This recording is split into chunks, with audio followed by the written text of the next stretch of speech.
নমস্কার বন্ধুরা, তোমাদের সকলকে জানাই দ্য নাম্বার 1 স্টাডি অফ এক্সামের পক্ষ থেকে স্বাগত।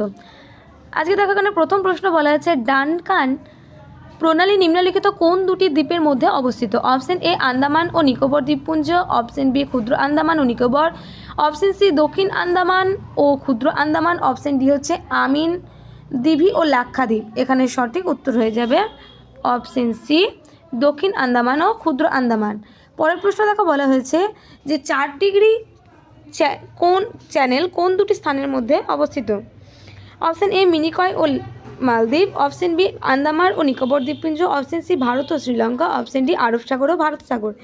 এখানে সঠিক উত্তর হয়ে যাবে অপশন এ মিনিকয় ও লাক্ষাদ্বীপ। পরের প্রশ্ন দেখো বলা হয়েছে, তামিলনাড়ু একমাত্র রাজ্য যেখানে একের বেশি প্রধান বন্দর অবস্থান করেছে। কারণ অপশন এ হচ্ছে এই রাজ্যের দীর্ঘতম উপকূল রেখা আছে, অপশন বি জলের গভীরতা খুব বেশি, অপশন সি এই উপকূল খুব ভগ্ন, অপশন ডি এই উপকূল খুব বেশি শিলাময় নয়। এখানে সঠিক উত্তর হয়ে যাবে অপশন বি জলের গভীরতা খুব বেশি। পরের প্রশ্ন দেখো বলা হয়েছে, নিম্নের কোনটির উপর করে ভারত কোস্টাল রেগুলেশন জোন চিহ্নিতকরণ করে?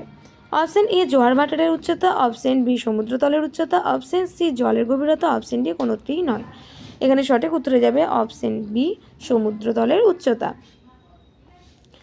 পরের প্রশ্ন দেখো বলা আছে, ভারতের বৃহত্তম জেলা কোনটি? Option A Bastar, option B Kutch, option C Leh Ladakh, option D Bardhaman. এখানে সঠিক উত্তরে যাবে অপশন বি কচ্ছ। এখানে দেখো বলেছে 10 ডিগ্রি চ্যানেল কোন দুটি স্থানের মধ্যে অবস্থিত? অপশন এ আন্দামান ও নিকোবর, অপশন বি দক্ষিণ ও ক্ষুদ্র Andaman, option C great Nicobar ও সুমাত্রা, অপশন ডি রামেশ্বর। এখানে সঠিক উত্তর হয়ে যাবে অপশন এ আন্দামান ও নিকোবর।